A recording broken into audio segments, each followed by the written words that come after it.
All right, lesson 1.6, polynomial functions and in behavior. So here are skills and learning objectives. So we're going to use the leading coefficient test to describe in behavior. We're going to use multiplicity of zeros to describe the behavior of the graph at the x-axis. We're going to use the intermediate value theorem to verify zeros of a polynomial. We're going to use limit notation to describe in behavior. And then we're going to analyze polynomial functions and sketch based on their key characteristics. So it starts out here. It says, by knowing the degree of a polynomial function, it is possible to predict the end behavior. By using the leading term of the polynomial function, we can determine the behavior at the extremes. Since the power of the leading term is the highest degree, that term will grow at a rate which is significantly faster than any of the remaining terms as x gets very large or very small. This means the end behavior of the polynomial will correspond with the end behavior of the term of the highest degree. And so that takes us to our leading coefficient test using limits. So here it says power functions eventually rise or fall without bound. As x moves towards infinity, whether it's left or to the right, so positive or negative, this behavior can be determined by. So the two things we're going to be looking for, so we're going to be looking for the degree, and we're going to want to know, is it even or odd? And we're going to look at that leading coefficient. So remember, the degree is your largest exponent, and the leading coefficient is going to be the number in front of that x with that largest exponent, okay? So it's a number in the same term as the degree.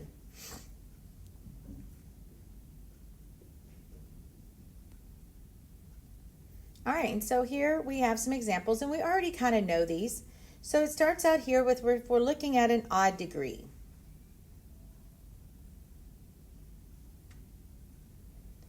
And so if you look at this first function here on the top left, it looks like an x cubed. So it's a positive x cubed. And you can always tell if it's going to be positive or negative. Look at the right side of the graph. What's happening? It's going to positive infinity, therefore it's positive. Or I'm going to jump over to the graph next to it.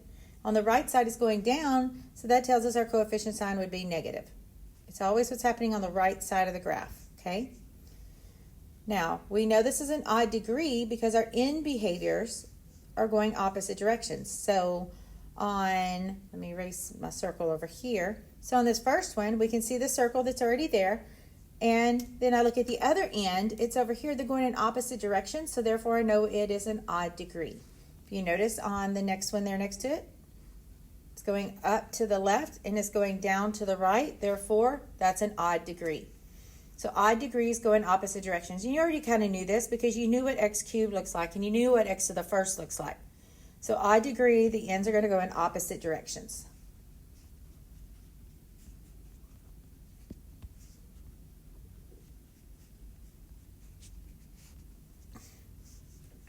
All right, and then what we can see here is they have this little limit thing written, and we're going to fill it out because this is how we talk about in behavior. So I'm looking at the one right here, and it says the limit as x goes towards positive infinity. So as x is going to the right towards positive infinity, what's happening to those y's? So this is how we're going to write out a limit thing, okay? It's going to have the word, it's going to have lim for limit.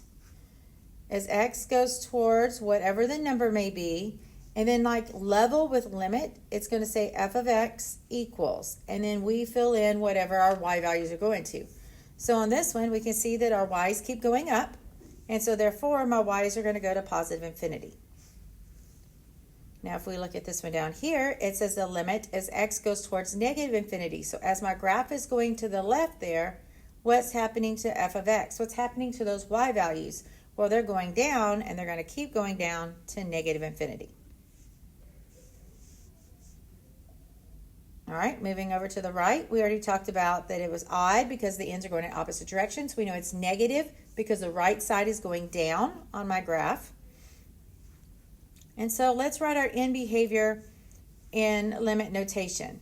So we can see right here, it says the limit as x goes towards negative infinity, f of x equals, so the limit as our graph is going to the left, notice it's going up, so it's going to go up to positive infinity.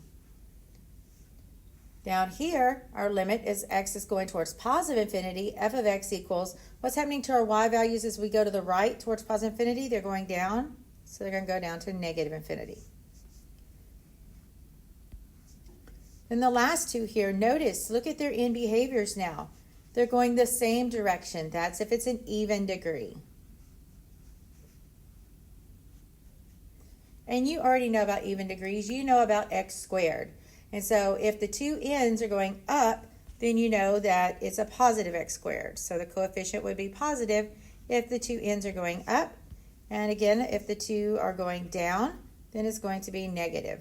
And you can use the same thing we used on the odd ones. Look at what's happening on the right side. If it's going down, it's negative. If it's going up, it's positive. All right, and then the end behavior and limit notation. So on the bottom left one here, we can see the limit as x goes towards negative infinity. So as we're going to the left, my graph is going up to positive infinity. The limit as x is going towards positive infinity, f of x equals. As my graph is going to the right, we can see it's going up. So it's also going up to positive infinity. And then the bottom right, we can see they're both going down. So the limit as x goes towards negative infinity of f of x equals, it's going to go down to negative infinity. And the same thing as we're going to the right. The limit as x approaches positive infinity, f of x will equal the negative infinity because it's going down as well.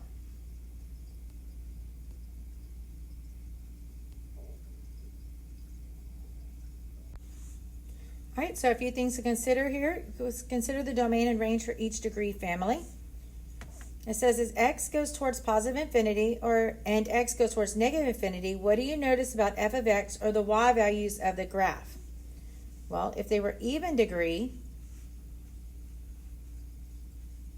they were going in the same direction. So end behavior is the same.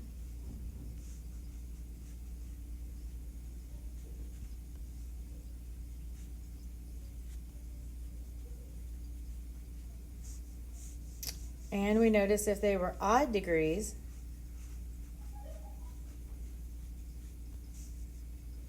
and behavior went in opposite directions.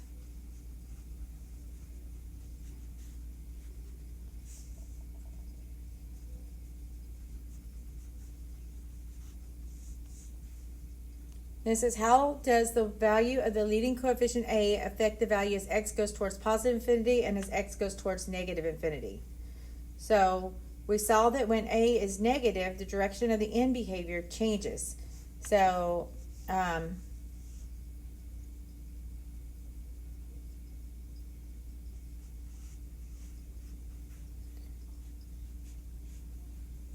when A is negative, the direction of the end behavior changes.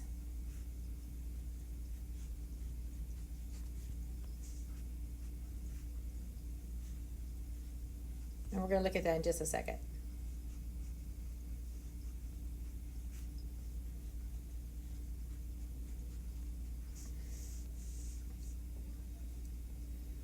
All right, so I'm going to go back to that previous slide here for just a minute.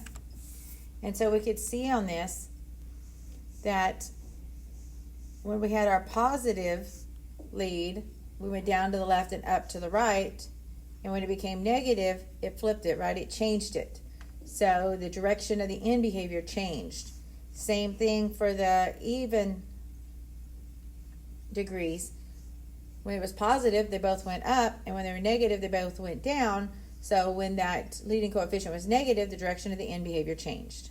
That's what that was saying.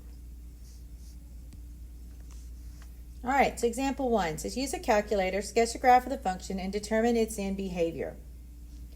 So first, just look at this one before you actually put it in your calculator. N is where it's talking about the degree. So what do we know about the degree here? Well, our degree is our largest exponent, which in this case is a 3, and 3 is odd. So we know that our end behavior is going to go in opposite directions.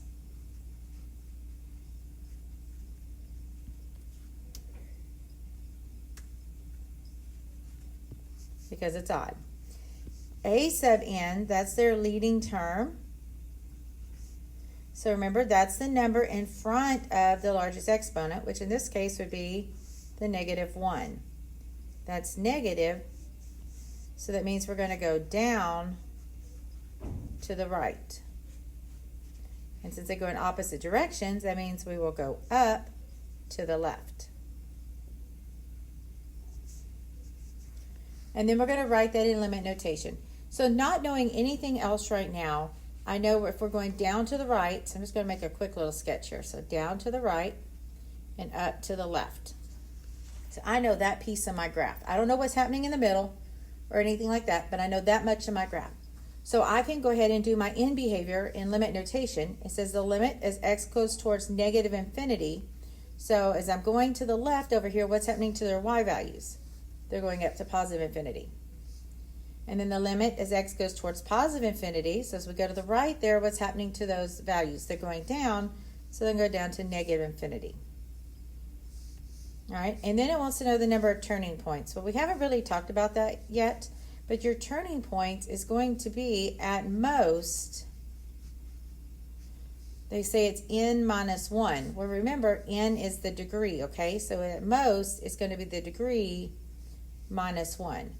So in this case, we have at most, that's not supposed to be connected. Sorry about that.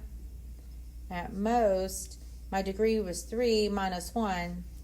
So at most, we're going to have 2. Now, we're going to actually graph it here because it did tell us to use a calculator to sketch it. And that way we'll answer it looking at it. But it could have 1, but no more than 2. So it can't have 3.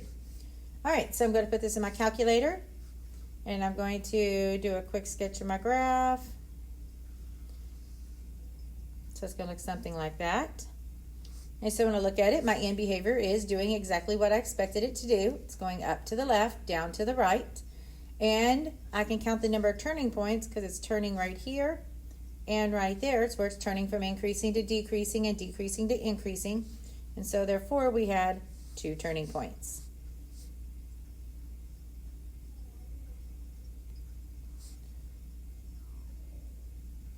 All right, example 1b here wants us to do the same thing. So we know that our degree on this one is our largest exponent is 4. 4 is even.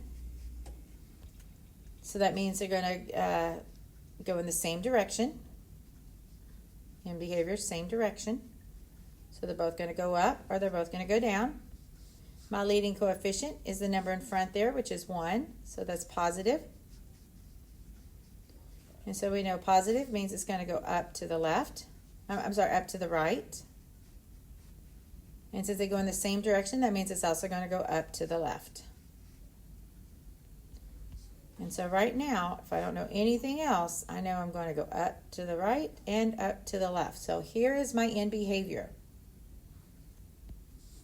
So I can write the end behavior in limit notation. So the limit as x goes towards negative infinity, f of x equals.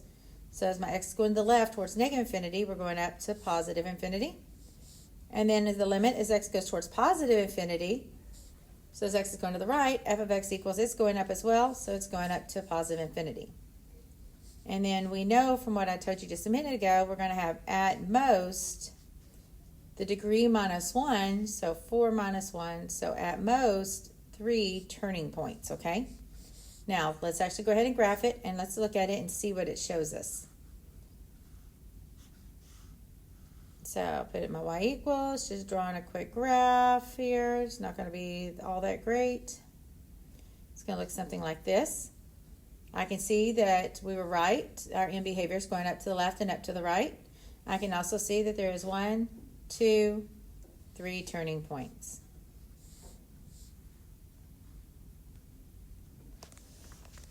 All right, and here's where it talks about the turning points. It says the graph of f has at most n minus 1 turning points,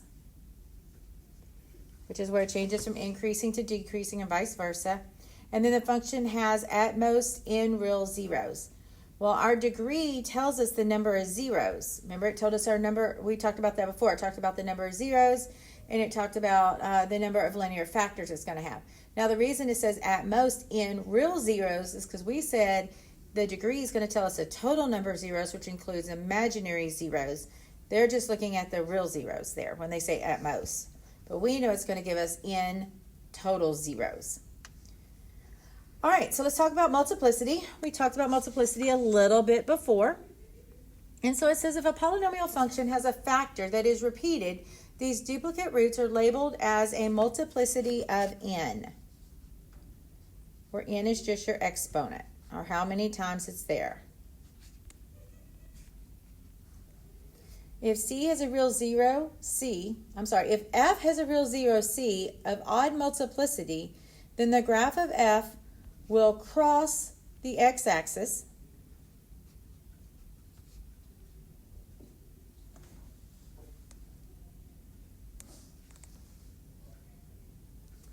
at c, 0. So if it has odd multiplicity, so if it's only there once, if it's there 3 times, 5 times, 7 times, 21 times, it doesn't matter, then it's going to cross the x-axis at that point. And we see that with like a linear function. If we just have x minus 2, we know it's going to cross the x-axis because it's linear. All right, if f has a real zero of even multiplicity, then the graph of f will touch but not cross.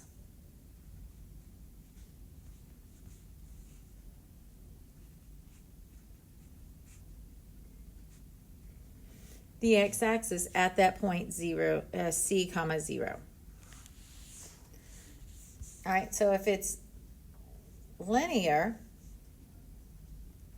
it's going to cross at that point.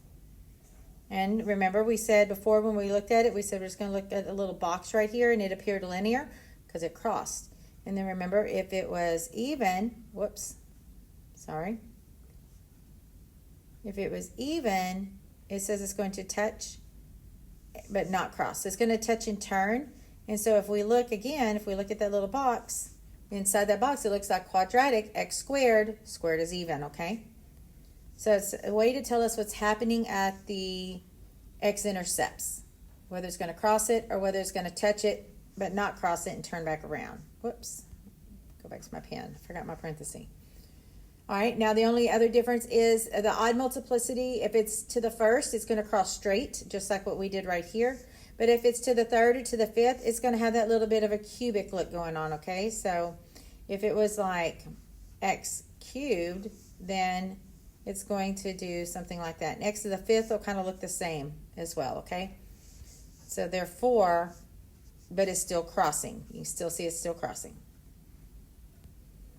All right, example 2 says use a calculator to sketch that function in the graph below, label the zeros, and describe the end behavior of the roots.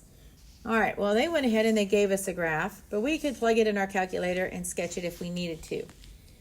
All right, so it says in graph below, label the zeros. So we have a 0 right here, which is at -2, 0. And we have one right there, which is at 1, 0.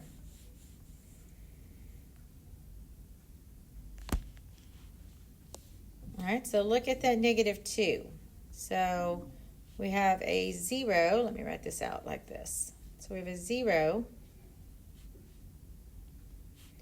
at x equals -2. And we can see at -2 it crosses, so it's going to have odd multiplicity.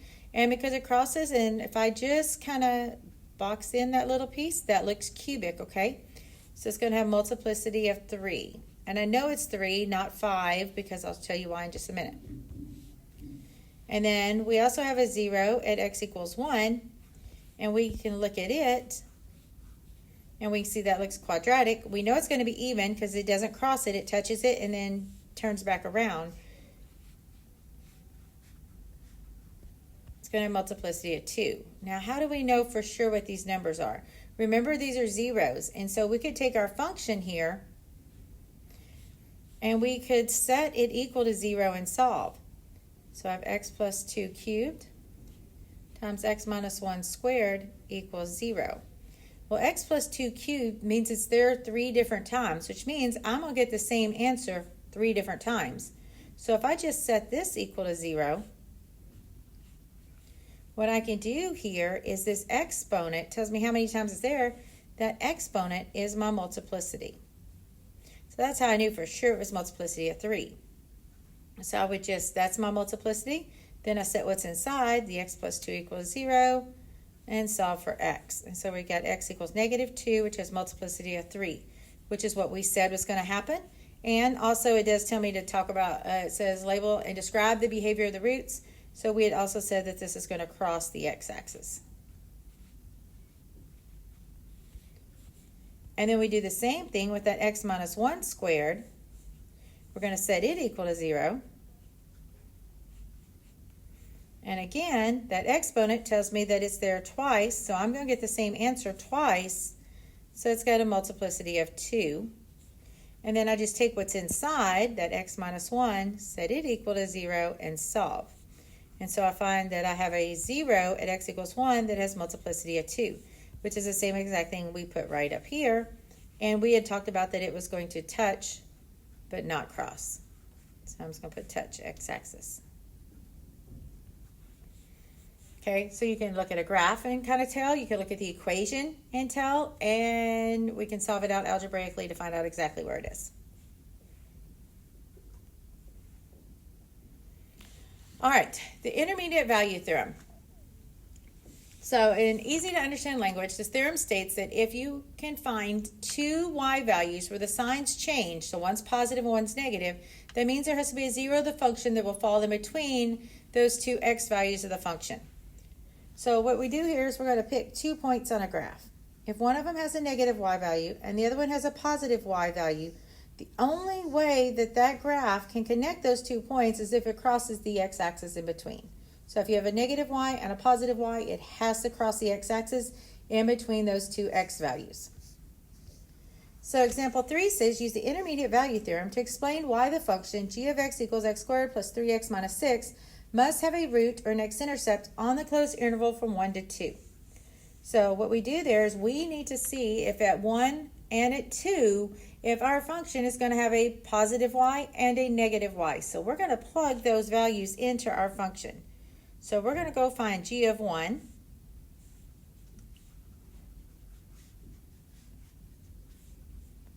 And we're going to work that out.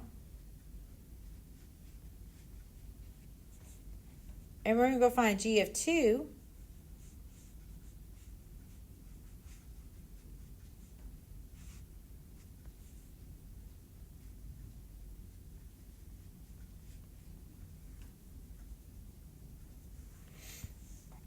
And because one of these is negative and the other one's positive, and it doesn't matter which is which, as long as one is positive, one is negative, we know that it's going to have to cross the x-axis in between those two x values. All right, so by the intermediate value theorem,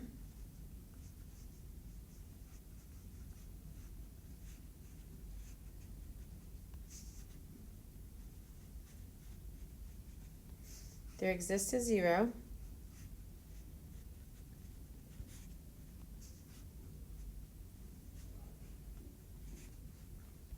on the interval from 1 to 2, since you could put, since g of 1 is negative and g of 2 is positive, I'm just going to put since g of 1 is less than 0 and g of 2 is greater than 0. That way it's saying the same thing as positive and negative, just less writing.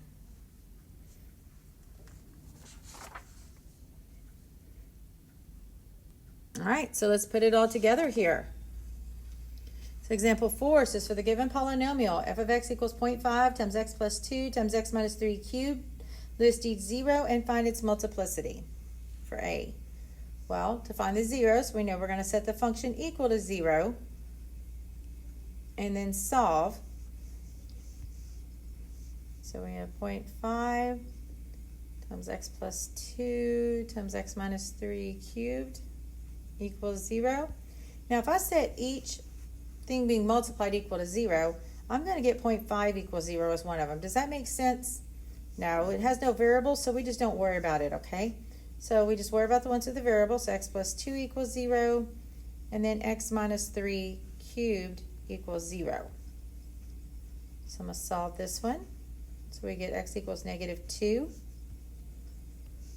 So I'm going to write it over here. So we got x equals negative 2, and it said state its multiplicity. It didn't have an exponent, so it is multiplicity of 1.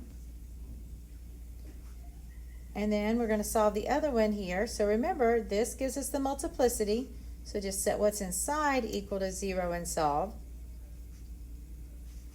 And so we get x equals 3, and then we have that multiplicity with it. So x equals 3, and it's got multiplicity of 3. All right, B is to state whether it crosses or touches the x-axis at that 0.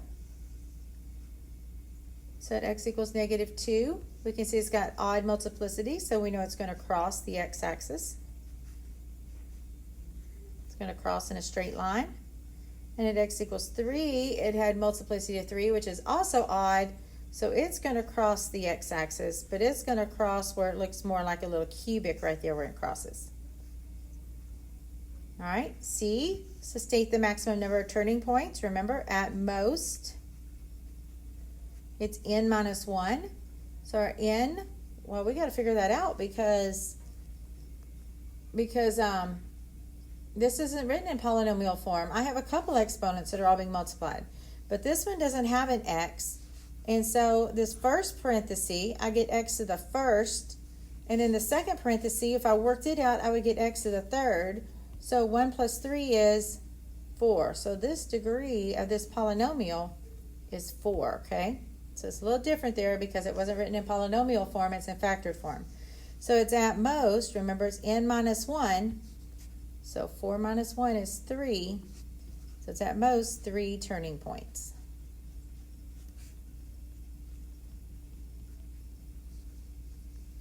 All right, and D is to state the intervals where the function is concave up or concave down.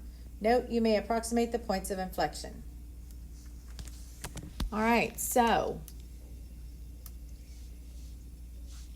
we can graph this and look at it. We're just thinking about what we know. Well, actually, let's do that. Let's not graph it. Let's think about what we know. So I know that I have an x-intercept at -2. And I know I have an x-intercept at +3. Now, in behavior-wise, I can see that it's positive times a positive. So I know my degree is 4, which means they're going to go the same direction. And I know my leading coefficient is positive, so it means they're going to both go up.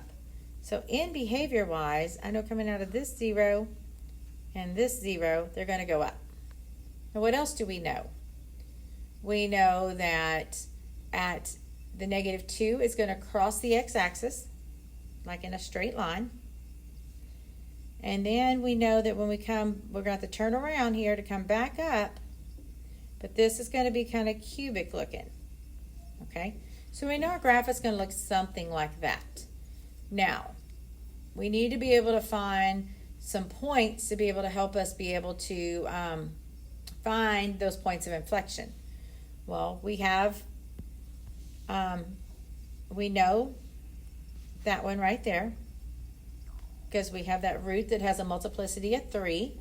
That's going to be a point of inflection, so we know 3, 0 is one of them. And then we know that somewhere in between that 0 with the multiplicity of 3 and this minimum value, there's also going to be another point of inflection somewhere in here. So we need to go find it. In order to find it, though, we're going to need to know that minimum value. So we haven't learned how to do that without our calculator yet, so let's go ahead and put it in the calculator and let's find where that point is at. All right, so to set us up here, we're looking for those points of inflection. And we already said we know that one point of inflection is where it has a 0 with a multiplicity of 3, so we know there's one at 3, 0. And then we got to calculate the other one. All right, so I know it's going to be between that 0 with the multiplicity of 3 and that minimum. So we need to find that minimum, and my drawing's off a little bit. But when I calculated the minimum here, I got -0.75, comma, -32.959.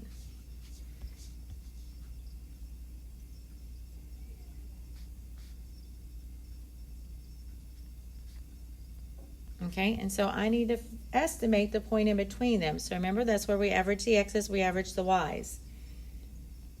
So my x is going to be 3 plus the -0.75 divided by 2. to work that out. My y is going to be 0 plus negative 32.959 divided by 2. And that gives me negative 16.475.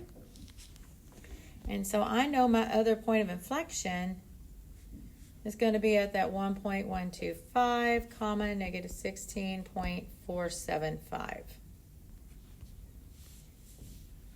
All right, now I need that because I got to talk about where it's concave up and concave down. So looking at my graph here, I can see this first piece. This is a smiley face.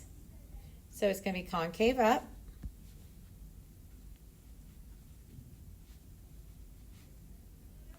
From negative infinity into that first point of inflection there that we just found, which is at 1.125.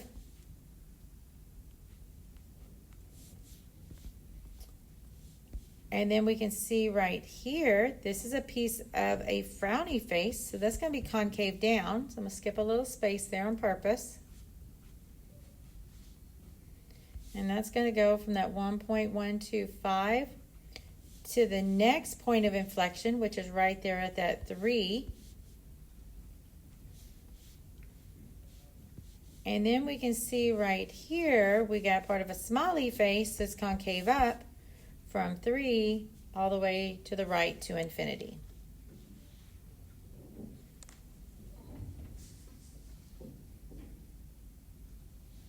All right, and then our last example, 5, says, describe the end behavior of the polynomial function.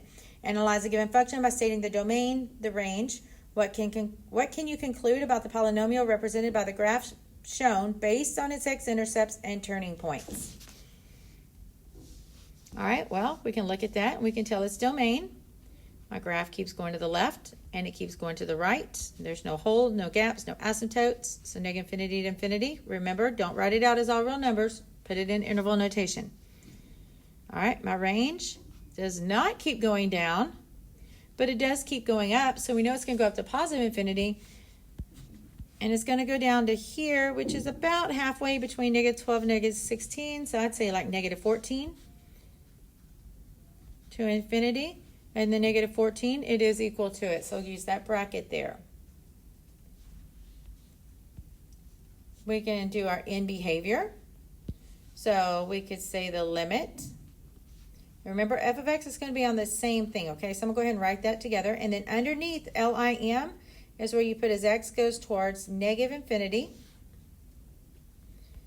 And so the limit as x goes to the left, we can see it's going up, so it's going to go up to positive infinity. And then we can do the other side. So the limit as x goes towards positive infinity. So as our graph is going to the right there, we can see our graph is going up. So it's going to go up to positive infinity.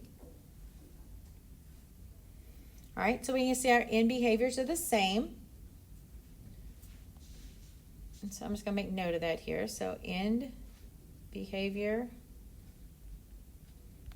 is the same. So what does that mean? That means it's even degree. So the right side goes up. Not really technical way to say it, but so that means I have a positive leading coefficient. This is just kind of for us right here. Okay, so I'm just abbreviating. All right, so we can tell that so far.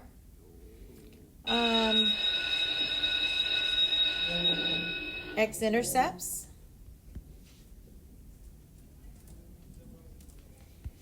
So we can see we have an x-intercept right here. So let's say that's what, negative 2.25.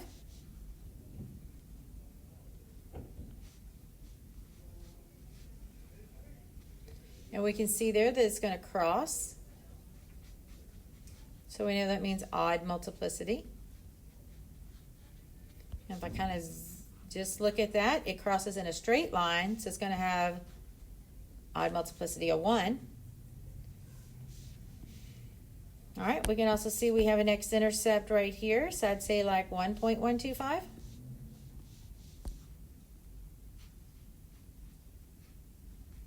And again, it's going to cross, which means it's going to have odd multiplicity.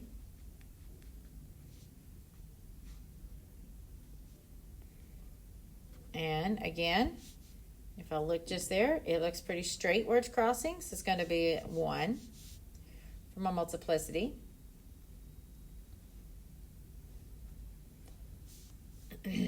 Now, we said that we knew that it's going to be even degree, but obviously this is not quadratic, okay? So that means that we're probably looking at like a quartic. We're looking at the degree being 4, all right? So we know that there are 2 real roots, but it's not a quadratic, so it probably means there are going to be 2 complex roots.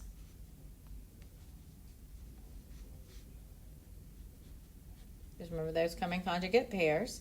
We already said it had the positive leading coefficient.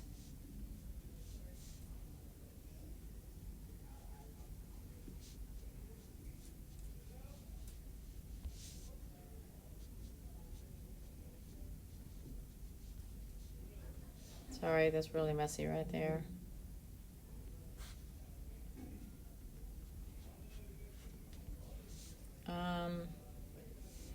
How many turning points do we have? We didn't talk about that. So 1, 2, 3 turning points.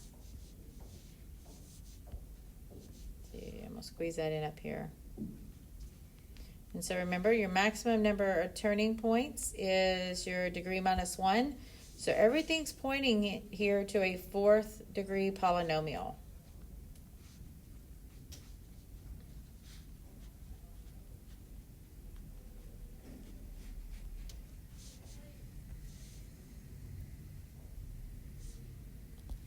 All right, and that is the end of lesson 1.6.